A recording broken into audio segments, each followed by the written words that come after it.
Welcome to the Thea Lee podcast. It is January 16, 2026, and we are picking up in our Bible reading on day 16 today.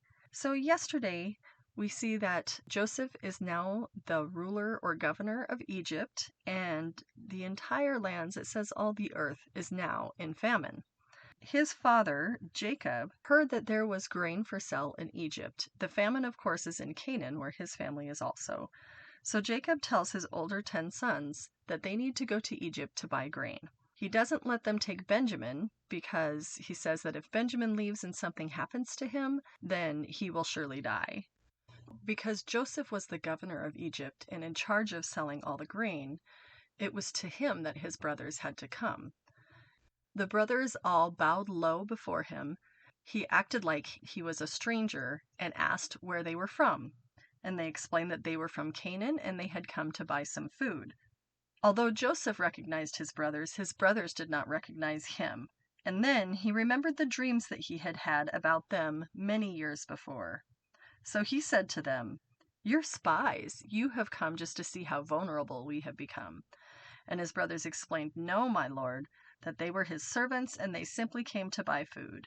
They said, "We are all brothers, members of the same family. We are honest men, and we are not spies." But Joseph insisted, "Yes, you are. You've come to see how vulnerable our land has become." And then they explained, "Sir, there are actually 12 of us. We are your servants, all brothers, sons of a man living in the land of Canaan. Our youngest brother is back there with our father right now, and one of our brothers is no longer with us." But Joseph insisted, "I said you are all spies, but this is how I will test you." He said that he would keep one brother in Egypt and he would let all of the other brothers go back and he would send grain with them, but that they had to return with the youngest brother. And if they did that, then he would know that they were not spies. So Joseph put them all in prison for 3 days. And then on the 3rd day, he said, "I am a God-fearing man. If you do what I say, you will live. So you may go and take some grain to your starving families, but you must bring your youngest brother back to me. This will tell the truth if you are a spy or not." Speaking among themselves. Now, this whole time that Joseph's been talking to them, he's been using an interpreter. They don't realize that he knows Hebrew. So, speaking among themselves, they say clearly, "We are being punished because of what we did to Joseph long ago. We saw his anguish when he pleaded for his life, but we didn't listen. That's why we are in trouble." And Reuben says, "Didn't I tell you not to sin against that boy? But you wouldn't listen, and now we have to answer for his blood." Well, of course, on hearing this, Joseph starts to cry. He turns away, and then he regains his composure, and he speaks to them again, and he orders his servants to fill the men's sacks with grain, but then secretly tells his servants to put the money that they paid for the grain back in the top of each of their sacks. He selected one of the brothers to stay and tied him up in front of them, and then he sent the rest of his brothers on their way home. But when they stopped for the night, one of them opened his sack, and the money was found on top of the sack. "Look," he exclaimed, "my money has been returned. It's here in my sack." And then they all got really scared and said, "What has God done to us?" So when they got home to their father Jacob, they explained to him everything that had happened, that the governor of Egypt had spoke very harshly to them and accused them of being spies. And then they said that we explained that we were 12 sons. One was no longer with us, but that our younger son was home with our father. And the governor said that they had to bring back that youngest son to prove that they were telling the truth and that they were not spies. But as they went to empty their sacks, each man's sack had the money that they had paid for the grain on top of the sack, and the brothers and their father were terrified. Jacob explains to his sons, "You are robbing me of my children. Joseph is gone, and his son Simeon is gone because he's the one Joseph kept back in Egypt. And now you want to take Benjamin too. Everything is going against me." But then Reuben explains to his father, "You may kill my 2 sons if I don't bring Benjamin back to you. I will be responsible for him, and I promise to bring him back." But Jacob replied that Benjamin will not go down. Joseph is dead, and he is all that he has left, so if anything should happen to him, it would put this grieving white-haired man to his grave. But then the famine continued to rage, and they started running out of grain. And then they realized that they were going to have to do what was asked of them. Joseph told his sons to go back and buy more food, but Judah replied that the governor was serious when he said that you won't see my face again unless your younger brother is with you. So if you send Benjamin with us, we will go down and buy more food. But if you don't, then we are all going to starve here together. Jacob cried, "Why are you so cruel to me? Why did you tell him that you had another brother?" And they explained that the governor kept asking questions. He wanted to know if their father was still alive and if they had any more brothers. And they said, how would we know that he was going to tell us to bring our younger brother here? Finally, Jacob said, I guess it can't be avoided. At least take with a bunch of gifts from our land. Take balm, honey, gum, aromatic resin, and pistachio nuts and almonds with you, so you have a gift for the governor. Then go ahead, take your brother. May God Almighty give you mercy as you go before the man, so that he will release Simeon and also let Benjamin return. But if I must lose my children, so be it. So they packed up all of their stuff of Jacob's gifts, and they headed out and finally arrived in Egypt and presented themselves to Joseph. When Joseph saw Benjamin with them, he said to the manager of the household that these men will eat with me this noon. Take them inside the palace, and then go slaughter an animal and prepare a big feast. So the man did just as Joseph told him. The brothers were terrified when they saw that they were being taken into Joseph's house. It's because of the money someone put back in our sacks. They thought that they were going to be accused of stealing it, and now they thought that they would have to be his slaves and that they would take their donkeys. One of the brothers approached Joseph's household manager and spoke to him and said, Sir, we have come to Egypt before to buy food, but as we were returning home, we stopped for the night and opened our sacks and discovered that each man's money, the exact amount paid, was at the top of the sack. So here is the money. We've brought it back, and we have additional money to buy more food. We had no idea who put our money in our sacks. The manager said, Relax, don't be afraid. Your God, the God of your father, must have put the treasure into your sacks. I know, because I received your payment. And then he released Simeon and brought him out to them.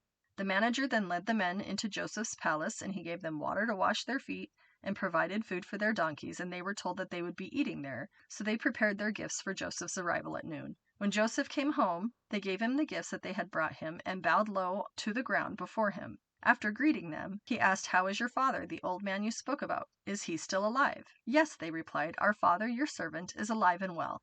And they bowed low again. Then Joseph looked at his brother Benjamin, the son of his own mother. Is this your youngest brother that you told me about? May God be gracious to you, my son. And then Joseph hurried out of the room because he started crying and he was overcome with emotion. After he went to his private room, he broke down and wept, but then he washed his face and returned and said, Bring the food.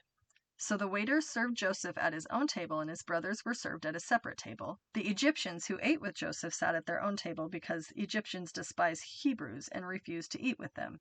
Joseph told each of his brothers where to sit, and they were amazed because he sat them from oldest to youngest. And then Joseph filled their plates with food from his table, giving Benjamin 5 times as much as he gave the others. So they feasted and drank freely with him. When his brothers were ready to leave, Joseph gave these instructions to his palace manager, to fill each of their sacks with as much grain as they could carry and put each man's money back into his sack.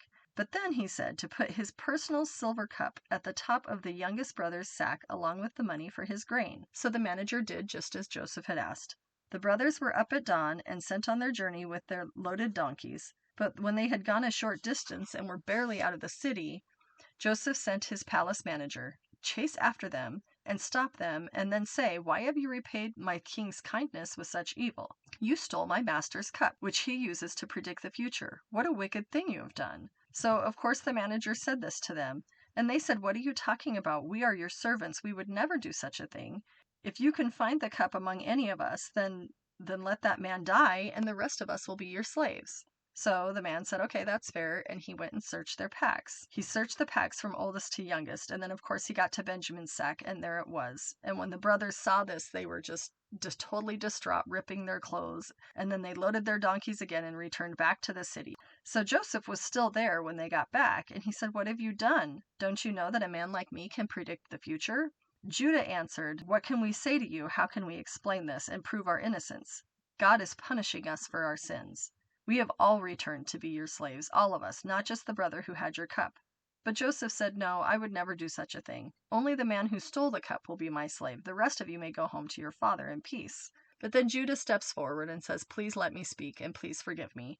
But he tells the story about how they had 2 younger brothers, and one of the brothers did not return home one day, and they thought that he had been torn to pieces by a wild animal, and that these 2 brothers were born in his old age.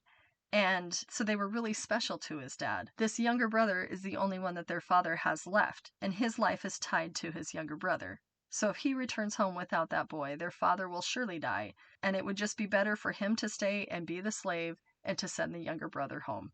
Joseph couldn't stand it any longer, and there were many people in the room, so he told all of his attendants to get out of there, and now he's alone with his brothers.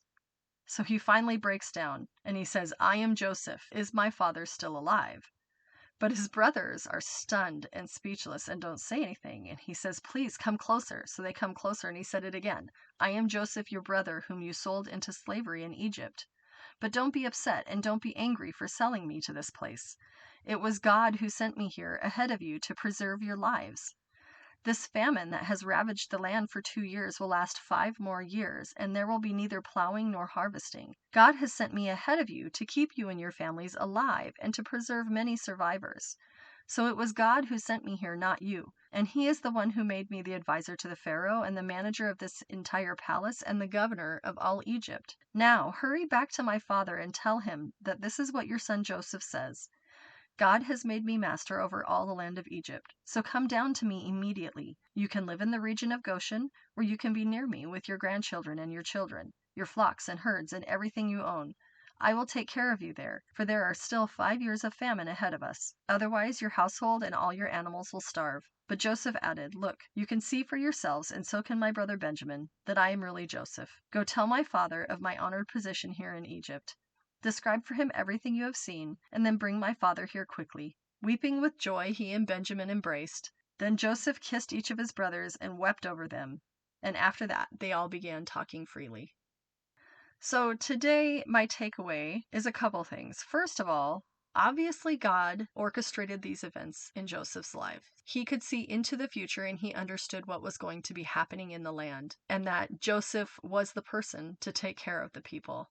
But Joseph didn't know that all of those years. He was going through really horrible, unjust circumstances, and he had no idea what the future held. This is the same for our lives also. There's many times that we choose to feel sorry for ourselves, or we choose to doubt God because things aren't looking the way we think they're supposed to be looking in the physical world. And yet, God has big plans for the future, and we have no idea how it's going to turn out. And we won't know unless we stay faithful and trust him. Even though this was really hard for Joseph, he did that. He trusted the Lord. And obviously, many lives were saved because of that trust. The other thing that's my takeaway for today is that time and distance heals hearts. Even though there was great sibling rivalry between Joseph's brothers and himself, they still love each other.